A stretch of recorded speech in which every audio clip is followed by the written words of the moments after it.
الحمدللہ رب العالمین والصلاة والسلام علی سید الانبیاء والمرسلین اما بعد فاعوذ باللہ من الشیطان الرجیم بسم اللہ الرحمن الرحیم۔ اہل سنت و جماعت احناف سے مرزا جلمی اور مرزا جلمی کے فالورز کی طرف سے ایک سوال بہت زیادہ کیا جاتا ہے اور مطالبہ کیا جاتا ہے کہ آپ اپنی نماز کا طریقہ بخاری مسلم سے ثابت کریں۔ آپ کا طریقہ نماز بخاری مسلم سے ثابت نہیں ہے۔ ایک تو پہلے مرزا جلمی اور مرزا جلمی کے فالورز کا یہ دعویٰ، اس کی حقیقت، اور پھر آیا کہ اس دعوے کے مطابق مرزا جلمی خود بھی پورا اترتا ہے کہ نہیں، ان دونوں باتوں پر انشاءاللہ تعالی ہم دلائل کے ساتھ بات کریں گے۔ جہاں تک مرزا جلمی اور اس کے فالورز کا یہ مطالبہ ہے کہ آپ اپنی نماز کا طریقہ بخاری مسلم سے ثابت کریں، آپ کا طریقہ نماز بخاری مسلم سے ثابت نہیں ہے، ان کا یہ مطالبہ کرنا بلا دلیل ہے۔ یہ وہ دعویٰ ہے کہ جس پر ان کے پاس کوئی دلیل موجود نہیں ہے۔ ایک مسلمان اپنی نماز کا طریقہ ثابت کرنے کے لیے کیا کسی خاص کتاب ہی سے حدیث دکھانے کا پابند ہے؟ اس دعویٰ پر ان کے پاس کیا دلیل موجود ہے؟ نبی پاک صلی اللہ علیہ وآلہ وسلم نے حجۃ الوداع کے موقع پر جو خطبہ ارشاد فرمایا، مرزا جیلمی نے بھی اس خطبہ کو کئی مرتبہ اپنے بیانات کے اندر ڈسکس کیا ہے۔ المستدرک الصحیحین کے اندر 318 نمبر اور دوسرے نسخے کے مطابق 321 نمبر روایت ہے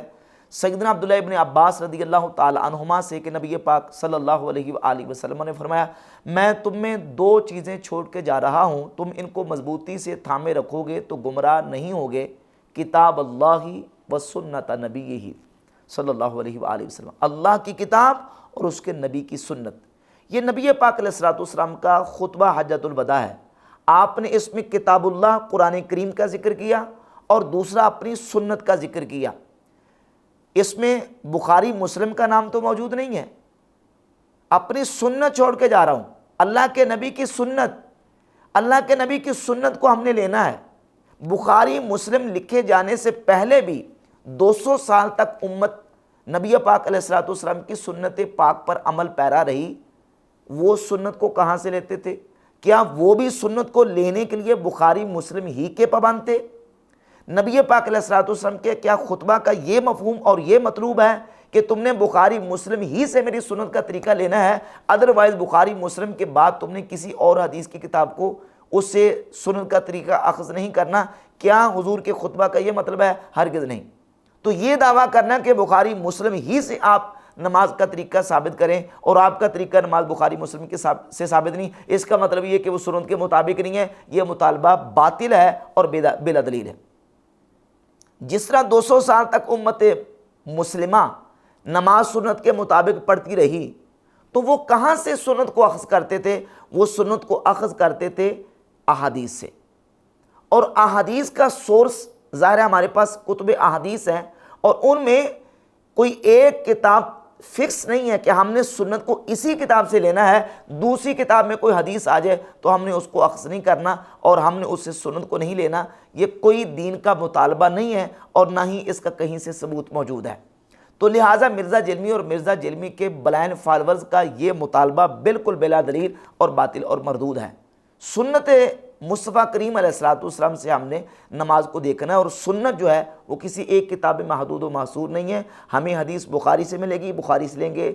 صحیح مسلم سے ملے گی، صحیح مسلم سے ترمذی، ابو داؤد، ابن ماجہ، نسائی، المصنف لابن ابی شیبہ، مصنف عبدالرزاق، مسند احمد بن حنبل، سنن الکبریٰ للبیہقی، المستدرک الصحیحین، جس بھی حدیث کی کتاب سے ہمیں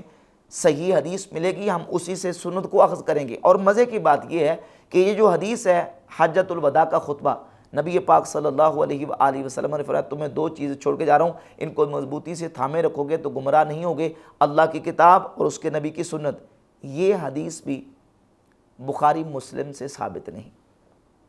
نہ یہ حدیث صحیح بخاری میں ہے، نہ صحیح مسلم میں، نہ ترمذی، نہ ابو داؤد، نہ ابن ماجہ، نہ نسائی، 6 کتابوں کے اندر یہ حدیث موجود نہیں۔ 405 ہجری میں فوت ہونے والے امام حاکم ان کی المستدرک کے اندر سند کے ساتھ یہ حدیث ہے، سند کے اوپر اور اس کی متن کے اوپر بھی اگرچہ کچھ گفتگو ہے، بہرحال 318 نمبر اور دوسرے نسخے کے مطابق 321 نمبر یہ حدیث اور روایت المستدرک میں موجود ہے۔ 5ویں صدی کے محدث اپنی کتاب کے اندر یہ حدیث لا رہے ہیں۔ صحیح بخاری، صحیح مسلم، ترمذی، ابو داؤد، ابن ماجہ، نسائی، ان 6 کتابوں کے اندر یہ حدیث موجود نہیں کہ میں اللہ کی کتاب اور اس کے نبی کی سنت چھوڑ کے جا رہا ہوں۔ تو یہ کہاں حدیث موجود ہے کہ میں اللہ کی کتاب اور بخاری مسلم کی چھوڑ کے جا رہا ہوں؟ یہ تو ہے ہی نہیں۔ تو یہ مطالبہ تمہارا اور یہ دعویٰ کرنا کہ بخاری مسلم ہی سے آپ ثابت کریں، یہ دعویٰ بلا دلیل اور باطل ہے۔ اب آ جائیں کہ مرزا جیلمی جو نماز پڑھتا ہے کیا یہ بخاری مسلم سے ثابت ہے؟ تو ایک مسئلہ ہم لے لیتے ہیں۔ مرزا جیلمی نماز کا طریقہ بیان کرتے ہوئے ہاتھوں کو باندھنے کی کیفیت بیان کرتا ہے اور کہتا ہے کہ اس طریقے سے دائیں ہاتھ کو اس طریقے سے رکھا جائے گا، یعنی دائیں ہاتھ کو مرزا جیلمی نے اس طرح بائیں بازو پر رکھ کے یہ نماز کا سنت طریقہ بیان کیا ہے۔ اللہ اکبر۔ اب یہ طریقہ جو نماز میں دائیں ہاتھ کو اس طرح بائیں بازو پہ رکھنا، یہ صحیح تو کجا، بخاری مسلم تو دور کی بات ہے، دنیا کی کسی ضعیف حدیث سے بھی ثابت نہیں ہے۔ یہ طریقہ نماز دائیں ہاتھ کو بائیں بازو پہ رکھنے کا، یہ دنیا کی کسی ضعیف حدیث کی کتاب سے بھی ثابت نہیں ہے، اور مرزا جیلمی یہ دعویٰ کرتا ہے کہ میرا طریقہ نماز بخاری مسلم سے ثابت ہے۔ اور اس دعوے کو اور اس مرزا جیلمی کے اس طریقے کو خود مرزا جیلمی کے بابا مولوی ساکسہ فیصل آبادی انہوں نے بھی باطل قرار دیا اور کہا کہ یہ بالکل سنت کے مطابق نہیں۔ سنت یہ ہے، سیدنا وائل ابن حجر رضی اللہ تعالیٰ صاف تو بتاتے ہیں کہ میں نے نبی پاک صلی اللہ علیہ وسلم کی نماز کو دیکھا کہ حضور نماز کس طرح پڑھتے ہیں، تو آپ صلی اللہ علیہ وآلہ وسلم نے اپنی دائیں ہتھیلی کو بائیں ہتھیلی پر رکھا۔ یہ ہے طریقہ نماز۔ یہاں کوئی نہیں ہے، یہ علم پڑھتے نہیں ہیں۔ بھی ایسے کوئی یہاں سے پکڑتا ہے، کونی سے اس طرح پکڑا، کوئی یہاں سے پکڑا ہوتا۔ بھئی صاف تو حدیث پاک میں آتا، حضرت وائل کہتے ہیں میں نے ایک دن تہیہ کیا کہ میں رسول اللہ کو دیکھوں گا کہ نماز کیسے پڑھتے ہیں، وہ ساری بیان کی انہوں نے لمبی ڈیٹیل۔ کہتے ہیں آپ نے ہاتھ اٹھا باندھے، دیکھا یہ ہتھیلی جو تھی نا دائیں، ایس بائیں ہتھیلی پر تھی، یہاں تھے،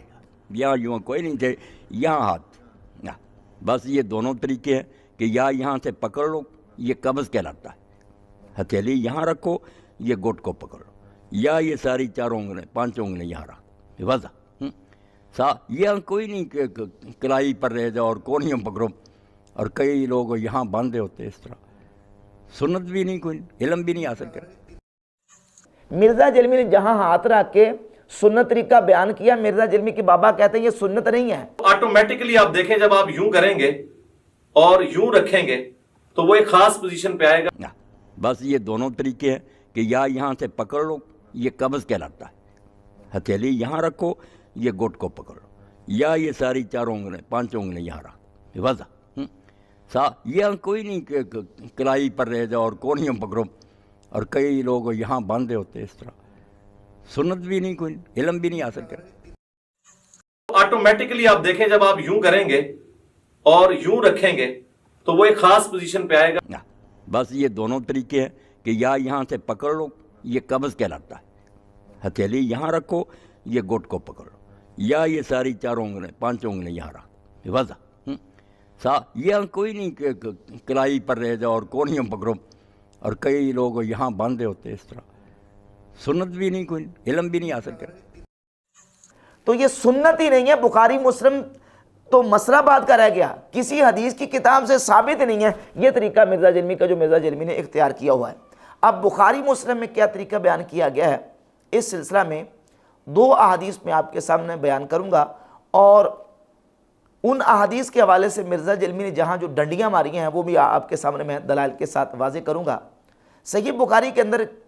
1198 1198 نمبر حدیث سے اوپر تعلیقاً امام بخاری رحمۃ اللہ علیہ سیدنا مولا علی کرم اللہ تعالی وجہ الکریم سے نماز کا طریقہ بیان کرتے ہیں کہ مولا علی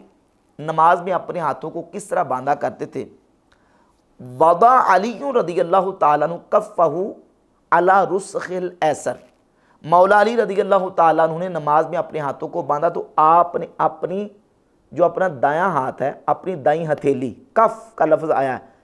کفہو علی رسخ الایسر، اپنی دائیں ہتھیلی کو آپ نے اپنے بائیں گٹ پر، جس کو ہم اردو میں گٹا اور پنجابی میں گٹ کہتے ہیں، اس گٹے پر، اس جوڑ پر مولا علی نے اپنے ہاتھ کو رکھا نماز کے دوران۔ امام بخاری اس حدیث کو تعلیقاً لے کے ہیں صحیح بخاری میں، اور اس کی جو سند ہے وہ المصنف ابن ابی شیبہ کے اندر 8814 نمبر موجود ہے، اور اس کی سند پر حکم لگاتے ہوئے امام ابن حجر اسقلانی اپنی کتاب تغلیق التعلیق علی صحیح البخاری، صحیح بخاری کی جو تعلیقات ہیں ان پر جو انہوں نے حکم لگایا، اس میں اس کی سند کے بارے میں لکھتے ہیں ہوا اسناد حسن، کہ مولا علی رضی اللہ تعالیٰ عنہ کے حوالے سے جو حدیث ہے کہ آپ اپنی دائیں ہتھیلی کو بائیں گٹے پر رکھا کرتے تھے، بائیں گٹ پر رکھا کرتے تھے، اس کی سند حسن ہے۔ تو خلیفہ راشد سیدنا مولا علی رضی اللہ تعالیٰ عنہ کا طریقہ ثابت ہو گیا کہ آپ دائیں ہتھیلی کو بائیں گٹ پر رکھا کرتے تھے۔ اب اس کے علاوہ دوسری جو حدیث ہے وہ ہے صحیح بخاری کے اندر 740، جس سے مرزا جلمی اپنا موقف ثابت کرنے کی کوشش کرتا ہے، جبکہ اس سے مرزا جلمی کا یہ طریقہ نماز ثابت نہیں ہوتا جو اس طرح بازو پہ ہاتھ رکھ کے سنت ثابت کرتا ہے۔ حدیث کے اندر سیدنا سہل ابن سعد الساعدی رضی اللہ تعالیٰ عنہ کا بیان موجود ہے، 740 نمبر صحیح بخاری کی حدیث ہے، کان الناس یؤمرون ان یدع الرجل الید الیمنی علی ذراعہ الیسری فی الصلاۃ، کہ لوگوں کو حکم دیا جاتا تھا کہ مرد اپنے دائیں ہاتھ کو بائیں ذرا پر نماز کے اندر رکھے، لوگوں کو حکم دیا جاتا تھا کہ مرد دائیں ہاتھ کو اپنی بائیں ذرا پر رکھے۔ اب اس میں دو لفظ استعمال ہوئے ہیں، الید الیمنی اور دوسرا علی ذراعہ الیسری،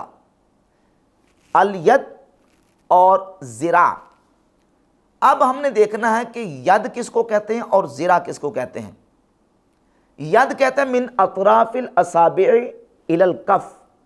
یہ انگلیوں کے کنارے سرے سے لے کر ہتھیلی تک، یعنی جوڑ سے اوپر والا حصہ، اس کو ید کہتے ہیں، الید یا یدن، جوڑ سے اوپر۔ اور ذراع کہتے ہیں من اطراف الاصابع الی المرفق، انگلیوں کے سرے سے لے کر کونی تک یہ مکمل حصہ، اس کو ذراع کہتے ہیں۔ مرزا جلمی نے اس میں ڈنڈی یہ ماری، اس نے کہا جی ہاتھ، دائیں ہاتھ کو بائیں ذراع پر رکھتے تھے، اور ہاتھ کہتے ہیں یہ انگلیوں کے کنارے سے لے کر یہ شولڈر تک، یہ مکمل یہ ہاتھ ہے۔ میرے بھائی، ہم نے بارہا بیان کیا کہ سنن نسائی میں واضح حدیث ہے کہ نبی علیہ السلام نے اپنا دایاں ہاتھ جو ہے نا وہ انگلیوں کے پورے سے لے کے شولڈر تک بولا جاتا ہے، دایاں ہاتھ بائیں رسخ کہتے ہیں ادھر سے لے کے کلائی تک کو، کف کہتے ہیں اس کو کلائی کو، ہم اردو میں بھی کف قمیص کے لیے استعمال کرتے ہیں، اور ساعد، کف سے لے کر کونی تک کو ساعد کہتے ہیں۔ تو وہ حدیث میں الفاظ ہیں دایاں ہاتھ سنن نسائی میں کہ رسخ، کف اور ساعد پہ رکھا، وہ یوں۔ حالانکہ قرآن مجید میں واضح طور پر ارشاد فرمایا گیا، جب چور اور چورنی کی سزا کا ذکر کیا گیا تو ارشاد فرمایا والسارق والسارقۃ فاقطعوا ایدیہما، چور اور چورنی دونوں کے ہاتھوں کو کاٹ دو۔ چور اور چورنی کے ہاتھوں کو کاٹنے کا حکم دیا گیا۔ مرزا جلمی کے مطابق چور اور چورنی کے ہاتھ شولڈر تک، یہاں بازو تک کاٹی جائیں گے، حالانکہ حقیقت یہ ہے، مسئلہ یہ ہے کہ چور اور چورنی کے ہاتھوں کو یہ گٹے تک، یعنی گٹ تک کاٹا جائے گا۔ تو ید کا اطلاق اس گٹ سے اوپر، گٹے سے اوپر والا حصہ، من اطراف الاصابع الی الکف، انگلیوں کے سرے سے لے کر یہ ہتھیلی جو ہے اس کی اینڈ تک، آخر تک اس پر اطلاق ہوتا ہے۔ یہ انگوٹھا، چاروں انگلیاں اور یہ ہتھیلی گوٹ سے اوپر، اس کو ید کہتے ہیں۔ اور ذراع کہتے ہیں یہ درمیانی جو انگلیاں کے سرے سے لے کر یہ کونی تک۔ صحیح مسلم کے اندر 1565 نمبر حدیث ہے سیدنا ابو قتادہ رضی اللہ تعالیٰ عنہ سے، اور بھی بہت سارے دلائل پیش کیے جا سکتے ہیں، ایک حدیث میں آپ کے سامنے رکھتا ہوں۔ ابو قتادہ رضی اللہ تعالیٰ عنہ فرماتے ہیں نبی پاک صلی اللہ علیہ وآلہ وسلم جب رات کے آخری پہر میں، جب بالکل تھوڑا سا قلیل وقت رہ جاتا، آپ نے سونا ہوتا، تو آپ اس انداز سے سوتے، نصب ذراعہ، آپ اپنی ذراع کو کھڑا کرتے، ووضع رأسہ علی کفہ، اور آپ صلی اللہ علیہ وسلم اپنا سر مبارک اس طریقے سے اپنی ہتھیلی پر رکھتے۔ ذرا کو کھڑا کرتے اور اپنا سر مبارک اپنی اس ہتھیلی پہ رکھتے اور اس طریقے سے آپ صلی اللہ علیہ وآلہ وسلم لیٹ جاتے، سو جاتے۔ تو اس سے پتہ چلا کہ ذرا کا اطلاق کونی سے اوپر والا یہ جو حصہ ہے اس پر ہوتا ہے۔ اسی طرح سنن ابی داؤد کے اندر ایک حدیث ہے کہ نبی پاک صلی اللہ علیہ وآلہ وسلم کو صحابہ نے نماز پڑھتے دیکھا، تشہد کی حالت میں صحابی بیان کرتے ہیں کہ آپ علیہ الصلوۃ والسلام کو میں نے دیکھا واضعا ذراعہ الیمنی علی فخذہ الیمنی، آپ صلی اللہ علیہ وسلم نے اپنی دائیں ذرا کو اپنی بائیں ران پر، اپنے بائیں فخذ پر، ران جس کو مرزا صاحب کہتے ہیں کہ اس کو عربی میں پٹ کہتے ہیں، جو فخذن ہے اس پر آپ علیہ الصلوۃ والسلام نے رکھا ہوا تھا۔ تو یہ جو ذرا ہے اس طریقے سے اپنے ران پر، اپنے پٹ پر رکھنا یہ سنت ہے۔ البتہ اس حدیث کے اندر آگے جو ہے وہ انگلی کو جھکانے کا ذکر ہے، تو یہ جھکانے کے الفاظ ہیں، اس پر محدثین نے لکھا ہے کہ یہ جو الفاظ ہیں جھکانے کے، یہ الفاظ منکر ہیں اور اتنا حصہ حدیث کا ضعیف ہے۔ البتہ یہ جو حدیث کا حصہ ہے کہ آپ علیہ الصلوۃ والسلام نے اپنی دائیں ذرا کو بائیں ران پر، بائیں پٹ پر رکھا، یہ حدیث کا حصہ ثابت ہے۔ تو اس سے ثابت ہوا کہ ذرا یہ ہے، تو دائیں ہاتھ کو بائیں ذرا پر رکھنے کا حکم دیا جاتا۔ سوال یہ پیدا ہوتا کہ دائیں ہاتھ کو بائیں ذرا کے کس حصے پر رکھنے کا حکم دیا جاتا؟ اس حدیث کے اندر اس کی تفصیل موجود نہیں، اس لیے حافظ ابن حجر عسقلانی نے فتح الباری شرح صحیح البخاری میں لکھا کہ ابہم موضعہ من الذراع، اس میں ذرا کا جو پوائنٹ ہے وہ مبہم ہے، واضح نہیں ہے کہ ذرا کے کس پوائنٹ پہ رکھا جائے۔ اس حدیث کے اندر اس کی تفصیل موجود نہیں، دائیں ہاتھ کو بائیں ذرا پر رکھنے کا حکم دیا جاتا، کہاں رکھنے کا حکم دیا جاتا تفصیل موجود نہیں۔ اس کی تفصیل کے لیے ہم دوسری صحیح حدیث کی طرف مراجعت کرتے ہیں، تو اس سلسلہ میں صحیح ابن خزیمہ کے اندر امام ابن خزیمہ نے 480 نمبر حدیث سیدنا وائل ابن حجر رضی اللہ تعالیٰ عنہ سے بیان کی، جس کی سند بالکل صحیح ہے۔ وائل ابن حجر فرماتے ہیں رضی اللہ تعالیٰ عنہ کہ میں نے نبی پاک صلی اللہ علیہ وآلہ وسلم کو نماز پڑھتے دیکھا، اور یہی حدیث ہے جس کو مرزا جلمی کے بابا نے جس کا حوالہ دیا کہ وائل ابن حجر صاحب تو فرماتے ہیں کہ میں نے حضور کو دیکھا کہ آپ نے دائیں ہتھیلی کو اس طرح بائیں پر رکھا، اور وہ حدیث یہ کہ ثم وضع یدہ الیمنی علی ظہر کف الیسری والرسغ والساعد۔ وائل ابن حجر فرماتے ہیں کہ میں نے آپ صلی اللہ علیہ وسلم کو نماز پڑھتے دیکھا، آپ نے اپنے دائیں ہاتھ کو اپنی بائیں ہتھیلی کی پشت اور جوڑ اور کلائی پر رکھا۔ اب اس حدیث کے اندر لفظ آئے ہیں 4۔ نمبر 1 ید، اس کی تفصیل میں نے بیان کر دی۔ نمبر 2 علی ظہر کفہ الیسری، اور نمبر 3 رسغ، اور نمبر 4 ساعد۔ ید کہتے ہیں من اطراف الاصابع الی الکف، یہ حصہ، اور کف کہتے ہیں یہ جو حصہ ہے اندر والا حصہ ہماری ہتھیلی کا، اس کو باطن الکف کہتے ہیں اور باہر والے کو ظاہر الکف کہتے ہیں۔ یہاں مرزا نے ڈنڈی یہ ماری کف اور ساعد پر رکھا۔ ساعد کہتے ہیں کف سے لے کر کونی تک، یہ کف کا لفظ تو اردو زبان میں بھی استعمال ہوتا ہے، یہ عربی کا ہے، اور یہاں انگلی سے لے کے کف تک رسغ کہلاتا ہے، اور اس پورے کو ہم کہتے ہیں ذرا۔ کہ مرزا نے یہ کیا کہ انگلیوں سے لے کر یہ جوڑ تک اس حصے کو رسغ قرار دیا، حالانکہ یہ رسغ نہیں ہے، یہ کفن ہے، باطن الکف ظاہر الکف، اور یہ رسغ ہے، جوڑ۔ اس جوڑ رسغ ان کو کہہ دیا کہ یہ جو ہے وہ یہ ہے کف، جوڑ کو کف کہہ دیا، رسغ کو کف کہہ دیا، اور کف کو اس نے رسغ کہہ دیا۔ اس طریقے سے اس نے اس حدیث کا جو نا وہ معنی بیان کرتے ہوئے مرزا جرمی نے ڈنڈی ماری ہے۔ تو فرماتے ہیں کہ نبی پاک علیہ السلام نے اپنے دائیں ہاتھ کو بائیں ہتھیلی کی پشت پر اور جوڑ پر اور کلائی پر رکھا، اس طریقے سے جس طرح کہ مرزا جرمی کے بابا مولوی ساغر فیصل آبادی انہوں نے بیان کیا۔ تو اس حدیث سے معلوم ہوا کہ دائیں ہاتھ کو بائیں ذرا کے اس پوائنٹ پہ رکھنے کا حکم دیا جاتا تھا، یہاں طریقہ یہ سنت کے مطابق نہیں ہے۔ اور اس سلسلہ میں ایک اور حدیث سیدنا عبداللہ ابن زبیر رضی اللہ تعالیٰ عنہ سے سنن ابی داؤد کے اندر 754 نمبر 754 نمبر حدیث ہے، وہ فرماتے ہیں وضع الید علی الید من السنہ، دائیں ہاتھ کو بائیں ہاتھ پر رکھنا سنت ہے۔ اب دائیں ہاتھ کو بائیں ذرا پر رکھنے کا حکم دیا جاتا، کہاں؟ دائیں ہاتھ کو بائیں ہاتھ پر رکھنے کا حکم دیا جاتا ہے۔ اس طریقے سے نبی پاک صلی اللہ علیہ وسلم کی سنت کا ثبوت ہمیں یہ ان احادیث سے ملتا ہے۔ اس کے علاوہ جامع ترمذی کے اندر 252 نمبر 252 نمبر حدیث ہے، حضرت حلبتائی رضی اللہ تعالیٰ عنہ فرماتے ہیں کان رسول اللہ صلی اللہ علیہ وآلہ وسلم یؤمنا فیأخذ شمالہ بیمینہ، نبی پاک علیہ الصلوۃ والسلام ہمیں نماز پڑھایا کرتے تھے، ہماری امامت فرمایا کرتے تھے، تو حضور اپنے دائیں ہاتھ کے ذریعے سے بائیں ہاتھ کو پکڑا کرتے تھے۔ اور اس کے ساتھ ایک اور حدیث صحیح ابن حبان میں 1770 نمبر موجود ہے، سیدنا عبداللہ ابن عباس رضی اللہ تعالیٰ عنہ فرماتے ہیں کہ رسول اللہ صلی اللہ علیہ وآلہ وسلم نے ارشاد فرمایا کہ ہم نبیوں کا گروہ، ہمیں حکم دیا گیا کہ ہم اپنی سحری کو مؤخر کریں اور اپنے روزے کو جلدی افطار کریں، وَأَن نُمْسِكَ بِأَيْمَانِنَا عَلَى شَمَائِلِنَا فِي صَلَاتِنَا، اور اپنے دائیں ہاتھ کے ذریعے سے اپنے بائیں ہاتھ کو نمازوں کے اندر پکڑیں۔ تو دائیں ہاتھ کے ذریعے سے بائیں کو پکڑنے کا، دائیں ہاتھ کو بائیں ہاتھ پر رکھنے کا، دائیں ہاتھ کے ذریعے سے بائیں ہاتھ کو پکڑنے کا، ان تمام احادیث سے ثبوت ملتا ہے کہ نبی پاک علیہ الصلوۃ والسلام کا سنت طریقہ یہ ہے کہ دائیں ہاتھ کو بائیں ہاتھ پر رکھا بھی جائے، پکڑا بھی جائے، اور اس طریقے سے کہ ہتھیلی کی پشت پر اور اس جوڑ پر، رسک پر، جوڑ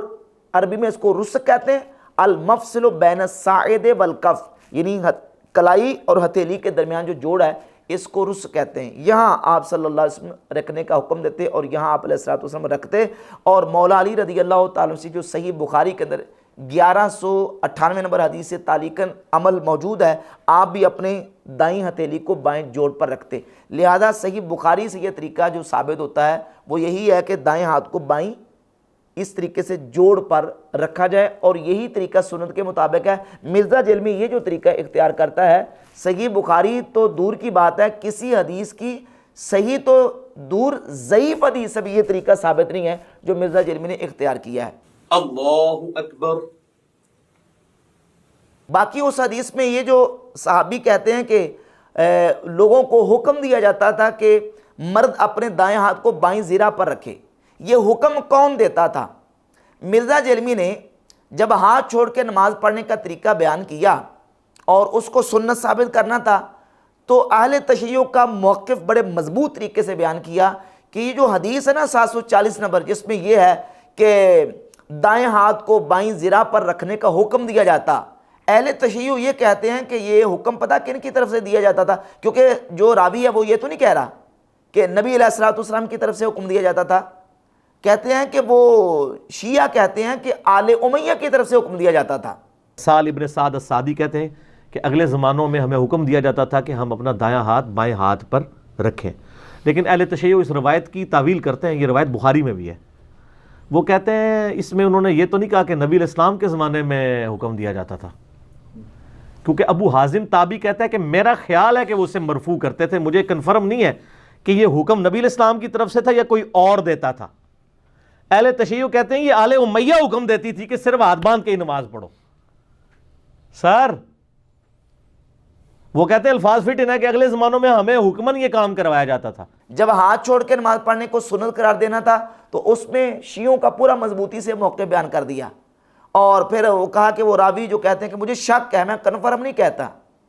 کہ یہ جو صحابی تھے اس کو نبی علیہ الصلوۃ والسلام کی طرف مرفوع پہنچاتے تھے، حالانکہ اس میں شک والی بات نہیں ہے۔ ابو حازم جو راوی ہیں، تابعی ہیں، وہ تو پورے وثوق کے ساتھ کہہ رہے ہیں، پورے اعتماد کے ساتھ کہہ رہے ہیں کہ سیدنا سہل رضی اللہ تعالیٰ عنہ اس کو نبی صلی اللہ علیہ وآلہ وسلم کی طرف مرفوع پہنچاتے تھے۔ اور مرزا جلمی جو کہہ رہا ہے وہ جب چونکہ اس نے ہاتھ چھوڑ کے نماز پڑھنے کا طریقہ بیان کرنا تھا تو اس میں کہتا ہے، راوی کہتے ہیں مجھے شک ہے کہ صحابی جو ہے اس کو نبی علیہ الصلوۃ والسلام تک مرفوع پہنچاتے تھے، مجھے شک ہے۔ اس سلسلہ میں ایک اور آخری حدیث المصنف لابن ابی شیبہ کے اندر سے میں پیش کرتا ہوں، 3959 نمبر ہے۔ حضرت وائل ابن حجر رضی اللہ تعالیٰ عنہ فرماتے ہیں، رأیت النبی صلی اللہ علیہ وآلہ وسلم وضع یمینہ علی شمالہ فی الصلاۃ تحت سرہ، میں نے نبی پاک علیہ الصلوۃ والسلام کو نماز پڑھتے دیکھا، آپ نے اپنے دائیں ہاتھ کو بائیں ہاتھ پر نماز کے اندر ناف کے نیچے رکھا۔ تو ان احادیث سے یہ بات بالکل واضح ہوتی ہے کہ نماز میں ہاتھ باندھنے کا جو سنت طریقہ ہے وہ یہ ہے کہ دائیں ہاتھ کو بائیں ہاتھ کی ہتھیلی کی پشت پر اور جوڑ پر اور کلائی پر اس طریقے سے رکھا جائے جس میں رکھنا بھی پایا جائے اور پکڑنا بھی پایا جائے اور ناف کے نیچے باندھا جائے۔ ان تمام احادیث سے یہ بات بالکل واضح ہوتی ہے۔ اب مرزا جلمی جو طریقہ اختیار کرتا ہے کہ نماز میں اس طریقے سے ہاتھوں کو رکھتا ہے، دائیں ہاتھ کو بائیں بازو پر، یہ صحیح بخاری تو دور کی بات ہے، حدیث کی کسی کتاب سے صحیح بھی نہیں، ضعیف حدیث سے بھی یہ طریقہ ثابت نہیں ہے۔ تو اب یہ جو مرزا جلمی کا یہ کہنا کہ احناف کا طریقہ نماز جو ہے وہ بخاری مسلم سے ثابت نہیں ہے، تو تمہارا بخاری مسلم سے ثابت ہے؟ تم اپنا یہ جو طریقہ ہے یہ بخاری مسلم سے ثابت کر سکتے ہو؟ ہرگز نہیں۔ تو جو مرزا جلمی نے ایک خود کرائٹیریا احناف کے لیے قائم کیا تھا، مرزا جلمی اس پر خود بھی قائم نہیں ہے۔ اس کو کہتے ہیں کہ اوروں کو نصیحت اور خود میاں فضیحت۔